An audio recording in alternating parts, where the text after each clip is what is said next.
Several ordinary people who underwent organ transplants gained extraordinary superpowers, but this unexpectedly attracted the pursuit of killers.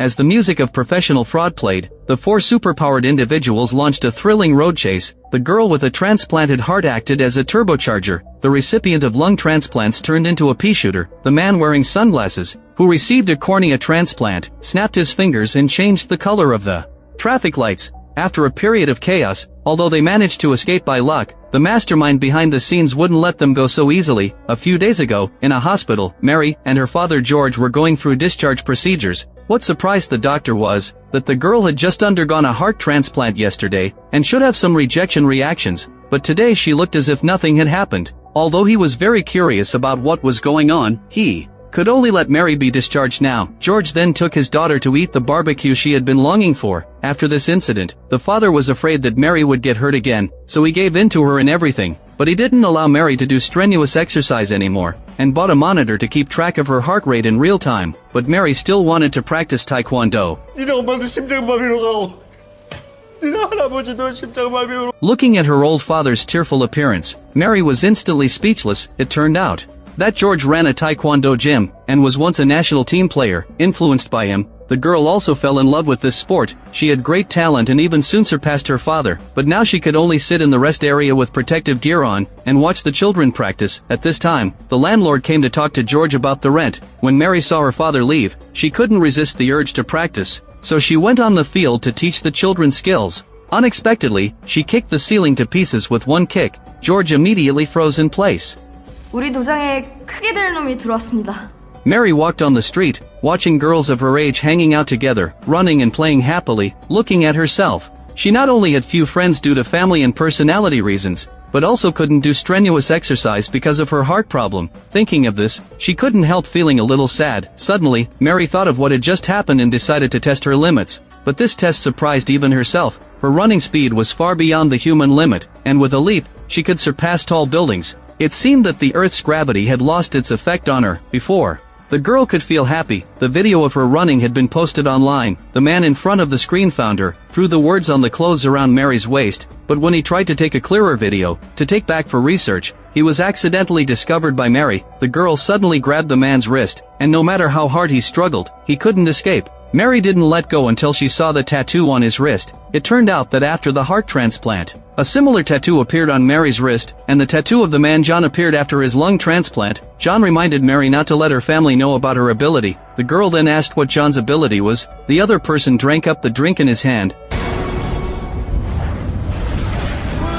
John inferred that his lungs and Mary's heart were from the same donor, and a person can donate up to 6 organs: heart, lung, kidney, liver, pancreas and cornea. This meant that apart from him and Mary, there were 4 other superpowered people in the world. At the same time, Jack, a man wearing sunglasses, snapped his fingers in the mall, and all the electrical appliances suddenly began to flicker for no reason. He was one of the remaining 4 superpowered people. Jack walked into the casino and won the top prize of the slot machine with a few snaps of his fingers, enjoying the limelight for a while. At this time, in order to uncover the secret of the donor, John and Mary decided to look for the remaining 4 superpowered people, hiding in the crowd together. Before that, Mary wanted to take part in a running race first. Even without using her ability, she won the first place without any suspense. While Mary was resting, Kate, the playground manager, came over and offered them Yakult for free. She claimed that she had just had a kidney transplant, so she was doing public welfare now. Upon hearing this, John immediately asked her to show her wrists, but Kate had no tattoos on either hand. But when she squatted down, the tattoo on her waist was revealed. John showed Kate the power brought by the tattoo, but she said that she didn't feel any abnormality in her body after the operation. If becoming more beautiful counts, then she really had superpowers. The two were speechless after hearing that. Maybe not all people who received transplants could gain superpowers. At this point, the lights in the restaurant suddenly changed, and the 3 of them felt as if they were in a disco. Jack casually said the abilities of the others, and then began to introduce himself. He had just received a cornea transplant, and his ability was to control all electrical appliances. Jack was very handsome both in appearance and ability, and both Kate and Mary liked him very much. This made John a little unconvinced, so he had a conflict with Jack. But everyone also learned a piece of information: superpowered individuals were Drawn to each other, at the same time, an accident occurred in a chemical plant. Team leader Mike immediately stepped forward to check the situation. Although only one person was injured, his condition was very serious. Mike immediately placed his hand on the injured person, and as the tattoo on his wrist shimmered, the injury was transferred to his own body. He was in great pain, but felt better after taking a sip of pure water. It was clear that Mike was the fifth superpowered individual. At this point, 5 women in white were performing some kind of ritual on a dying old man in a church. The old man, Tom, was the church's president. Although he had just undergone a pancreas transplant, his daughter thought her father wouldn't live long, and thus wanted to sell Tom's property to his uncle. But the next second, a scream suddenly came from the room. The daughter hurried in to check and found that her father, who had been in a coma for months, had actually sat up. Tom asked his daughter to immediately arrange a meeting with his younger brother. After a re-registration ceremony, the younger brother walked up to Tom respectfully. After a brief exchange of pleasantries, the younger brother sat down in the president's seat. He frankly said that he wanted to acquire his elder brother's property. Upon hearing this, Tom angrily retorted and brought up his brother's past embarrassments. A physical conflict then broke out between them. During the scuffle, Tom accidentally grabbed his brother by the neck, and within a few breaths, all of Tom's age spots transferred to his brother's face. He glanced at the tattoo on his wrist, then walked over to a potted plant. It seemed he was the last superpowered individual, with the ability to absorb the life force of any living thing. On the other side, in order to find the remaining 2 superpowered individuals faster, John decided to practice controlling his ability. At first, things were going well.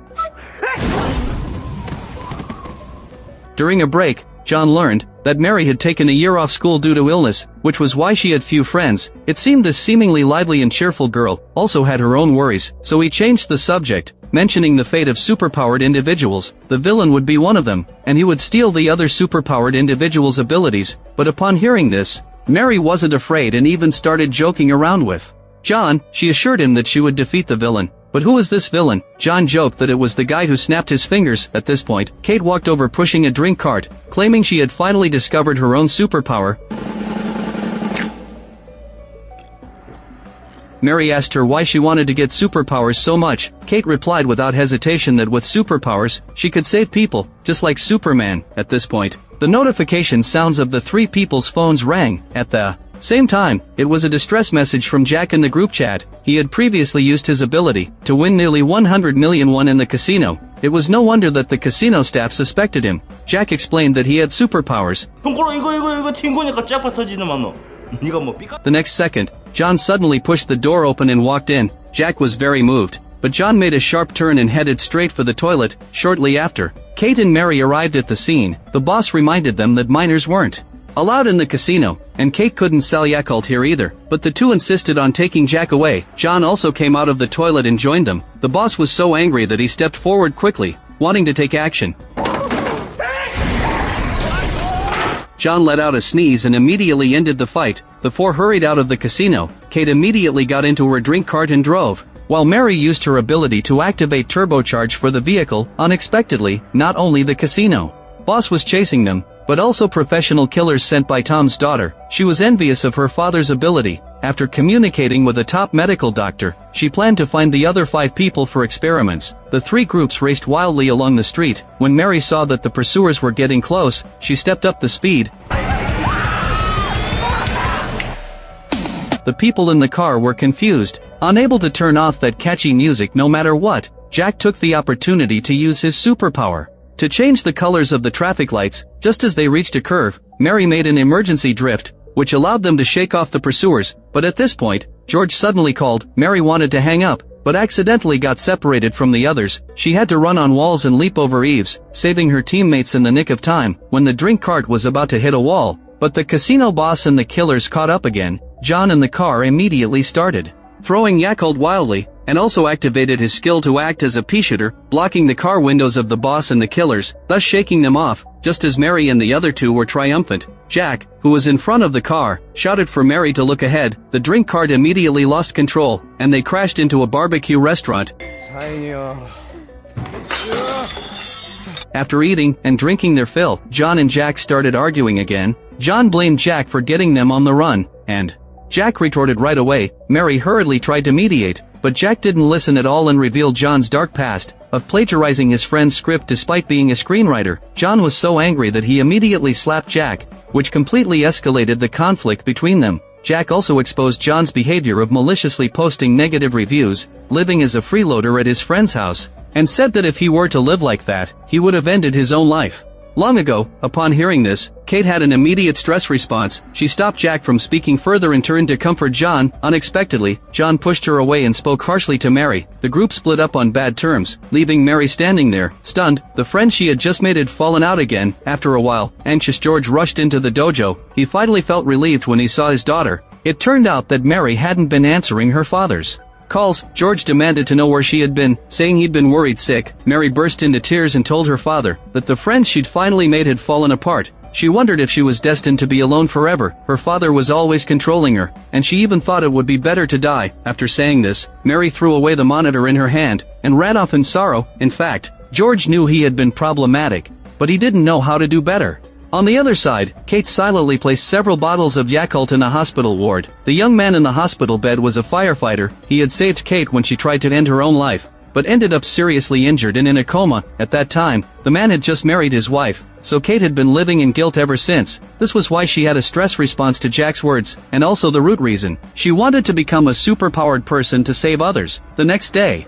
lonely Mary found John, planning to reorganize the superpower team. She thought John was still angry with Jack, but instead, he blamed himself. He said that when he was ill, he was in a bad mood and randomly attacked others online, and now he really regretted it. But John didn't plagiarize his friend's script. It was the friend who had given up writing. Then John apologized to Mary, and asked her to help arrange a meeting with Jack and Kate, saying he wanted to apologize in person.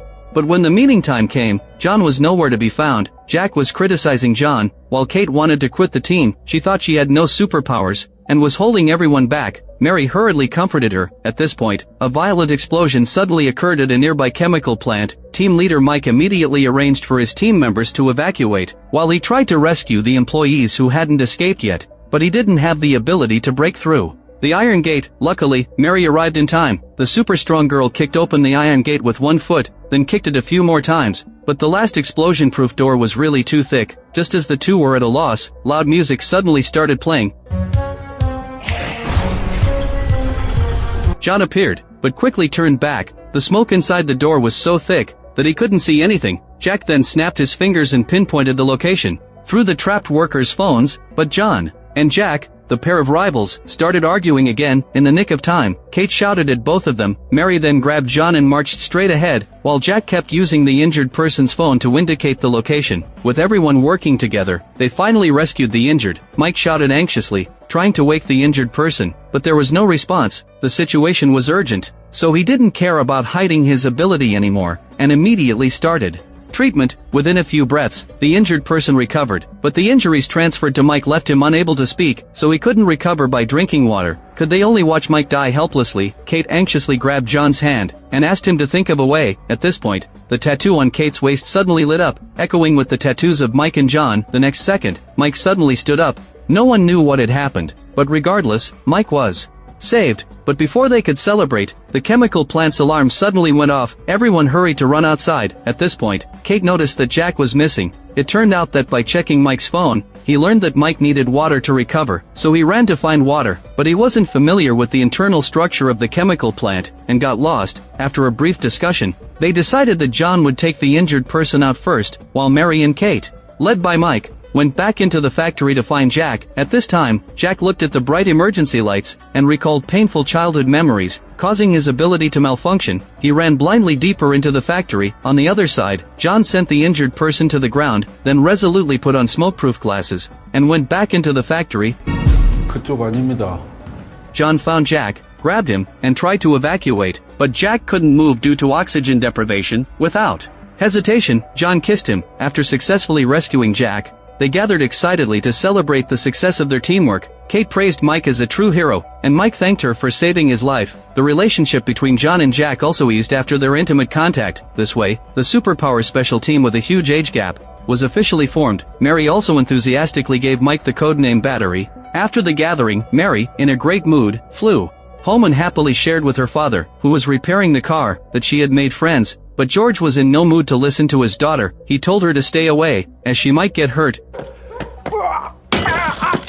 George was very clumsy. Since his wife's accident, he had been carefully protecting his daughter. Sensible Mary understood his intentions, but still hoped her father would change his way of communication. The next day, Mike met Tom in the elevator. It turned out that the chemical plant where he worked was Tom's side business. Tom accidentally saw the tattoo on Mike's wrist, so he shook hands with him, trying to find out about Mike's ability. But Mike didn't reveal any useful information, so he had to let Mike go for the time being. But Tom's daughter Laura didn't want to miss the opportunity. She asked Mike to send the killer home. When Mike regained consciousness, he found himself captured in the church hospital. But just as Laura was about to harvest the organs, Tom suddenly appeared and interrupted the operation. He walked to the bedside and grabbed Mike by the neck, but there was still no reaction at all. Tom then realized that he couldn't absorb the life force of superpowered people, so he immediately decided to have Mike's liver transplanted into his own body. After leaving the operating room, Laura told her men to capture all the remaining superpowered people. John, Jack, and Kate were caught one after another, but capturing Mary wasn't so easy. At this point, George also arrived at the scene, and immediately shielded his daughter behind him. But George was really too old to be of much use. Mary knew that if things went on like this, her father would eventually get into trouble. She had no choice but to secretly help him, leaving all the killers stunned. To avoid undermining her father's confidence, Mary quickly attacked from behind him. Her movements were so fast that George didn't notice at all. He thought he was really good at fighting, and soon defeated the group of killers. The remaining few were also quickly killed by the father and daughter. On the other side, Laura found the medical doctor and flew into a rage, claiming that he had chosen the wrong side, and that Tom wouldn't live much longer. But the doctor told Laura to go into the room and check for herself. There was only a young man in the room. After talking to him, she found out that this man was actually Tom. After another organ transplant, he had transformed from an old man into a handsome young man. Laura was shocked, but Tom didn't want to pay her any attention now. He turned around and walked into the bathroom to admire his perfect body. At this point, he suddenly got into an illusion. The 6 patterns in front of him converged to form a spiritual body. This made Tom think that as long as he gathered the power of all 6 people, he could become a god. Now that he had the liver and pancreas, Tom told the doctor to continue transplanting the cornea for him, and his men immediately dragged Jack out. Since his hands were tied, he could only snap his fingers with his toes to ask for help. Jack tried his best to send the address to Mary, and accidentally opened the prison door for Kate. She hurried to the next room to wake John, and the two immediately started their escape. On the other side, Mary saw the address sent by Jack and immediately took action, but George suddenly jumped out to stop his daughter. He hugged Mary and burst into tears, thinking that his daughter had been targeted by gangsters. Mary explained at length that she was going to save her friends, but her father was worried about her going alone, so the father and daughter went to the church together. At this point, Tom was excitedly trying out his new abilities, but one cornea hadn't been successfully transplanted yet. But there was something more important to do now. It turned out that Tom wanted to become a real god, and longed for the feeling of being submitted to by thousands of people, so he told his men to spread the word that anyone who became a believer of the church would get the chance to be cured of all diseases. The lecture hall was packed with people, and Tom suddenly appeared sitting on the throne. He slowly stood up and recited the doctrine, but no one responded. Tom had to show off his powerful strength, but the crowd still didn't cheer until he used his healing ability to cure 3 seriously ill people in a row. A gratified smile appeared on Tom's face, and the people stood up and applauded naturally. But the next second, he suddenly turned his head. It turned out that he had sensed Mary's arrival, so he walked from the throne to the underground, and happened to meet the father and daughter, who had gone into the church. Tom greeted them warmly and shook George's hand friendly. But when Mary saw the tattoo on his wrist, she suddenly kicked Tom flying. He quickly picked up the water hidden in the back seat, and after a few sips, his injuries were completely healed. Tom immediately ordered Mary to give up her heart. George was furious upon hearing this and tried to attack, but his daughter pulled him back. Just then, Kate and John also arrived at the scene. They started chatting with George about daily life, completely ignoring Tom. This thoroughly enraged him. A big battle was imminent. George charged first, but no one expected Tom to strike so viciously. George was knocked flying dozens of meters away. Luckily, Mary caught her father in time, but the next second she herself was thrown away by Tom. The fight between them was far beyond human limits, but Mary still couldn't defeat Tom, who had merged the powers of 3 people. But John also gathered the power of 3 people to launch a shockwave, temporarily suppressing Tom. The next second, Tom recovered. He first snapped his fingers to turn off the lights, then knocked John unconscious. Now only Kate was left on the field, and she could do nothing without her teammates. Tom asked Kate what her superpower was, but as soon as they made physical contact, Kate's tattoo began to absorb his power. Tom was greatly shocked and quickly pulled away from Kate, but then he thought, with this ability, he wouldn't need to go to all the trouble of transplanting organs. Tom immediately started coaxing Kate to become his ally, saying he would grant her any request. Just as Kate was at a loss, Jack, with one eye left, and Mike, supported by Jack, arrived at the scene. John also woke up, but Tom wasn't flustered at all. He was just about to take care of all 5 of them. He urged the 5 to surrender immediately and began promoting his doctrine, but Jack didn't listen and launched an attack right away. John and Mary unleashed a combined attack. After a fierce battle, Mary was still defeated. Luckily, Kate gathered the power of 3 people and transferred it to Jack, allowing him to keep snapping his fingers to stop Tom. But the battle had a wide impact. Several strange statues shattered, revealing electric towers with sparking arcs inside. Jack was immediately reminded of his childhood trauma. His will to fight collapsed, and he fled the scene right away. At this point, Tom absorbed water and went back to the battlefield. This time, he decided to defeat John and Mike first, then grab Mary as she flew over, and knock her unconscious with a heavy punch. Now the 5 had completely lost their chance. Helpless, Kate had to shake hands with Tom and agree to cooperate, but the next second, Kate started absorbing the tattoo on Tom's wrist. It turned out that the 5 had quietly linked their hands together. Tom hurried to break free, but it was too late. The super strong girl fully recovered after absorbing the tattoo, immediately pinned Tom to the ground and overpowered him, finally defeating him. But the crisis was far from over. Their fight had damaged the electric tower, and the violent electric arc was about to get out of control. On the ground, many innocent believers were still celebrating. In the nick of time, Jack asked everyone to concentrate their powers on him to have a try. But as soon as the transfer was completed, his childhood trauma emerged in his mind again. Jack turned to look at his companions, whose eyes were filled with encouragement and expectation. This time, he decided not to escape anymore. He jumped up and flew towards the electric tower. The electricity of the whole city was integrated in an instant, and the power supply of the church also returned to stability. After going through so much, Jack and John finally buried the hatchet. But just as the 5 of them held hands and planned to return the tattoos to everyone, Tom suddenly appeared. He took Kate's hand, planning to absorb all the tattoos of the 5. George, no wonder he was a former national team player, immediately kicked Tom back to his old man appearance. The kind-hearted Mike wanted to cure him, but was rejected by Tom. He seemed to have realized his own mistake. Jack also snapped his fingers to send the throne back to the ground, letting the believers see the true face of the cult leader. The crisis was finally completely resolved. The next day, Kate asked Mike to cure the firefighter who had saved her. The 5-person Superpowers special team was officially established. They will continue to punish evil and promote good in the days to come. The film ends here. I haven't seen a Korean superhero comedy in years. The opening of the movie is very impactful, and the jokes in the middle are non-stop and not awkward. Overall, it's a great watch, a complete blockbuster. The actors' performances are also excellent. Jae-hong is good at black comedy, and his lines are full of funny skills. Hae-won Kim is widely recognized for his acting skills, but the film also has flaws. The control of the plot rhythm isn't good. In the early stage, the superpowers gather quickly, bickering and noisy constantly. The chaotic and funny atmosphere continues to the middle part, leading to a lengthy narrative. In addition, the special effects of the movie feel like online game CG, and the action scenes lack a sense of power, but it doesn't affect that it's an exciting and funny blockbuster. It's highly recommended that you watch the original film. If you like my channel, please give it a thumbs up and subscribe.